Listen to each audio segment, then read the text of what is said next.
Ikinatuwa naman ng libu-libong residente ng Kidapawan City ang bagong gawang kalsada sa kanilang lungsod. Yan naman ang tinutukan ng aming kasamang si Pengalinyo, Radyo ng Bayan, Davao.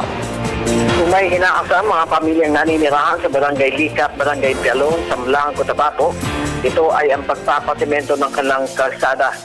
Sa magkasunod na turnover ceremonies, ay tuluyang nagkatotoo ang kanilang mga pangarap matapos na formal na ipagkaloob sa kanila ang 4.5 milyong pisong halaga ng road concreting project sa nasabing mga lugar sa Kidapawan City. Mula sa tanggapan ng 3rd District Representative Jose Ting Tejada ng North Cotabato ang ginamit na pondo sa dalawang road projects sa pagkipagtulungan ni North Cotabato Governor Emily Lou Mendoza.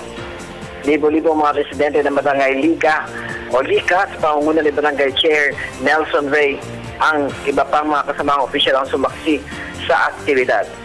Samantala, abot-abot din ang pasasalamat ni Barangay Chair Arsenio Valencia at ng kanyang mga sinasakupan matapos na formal na i-turn over din sa kanila ang road concreting project sa lugar.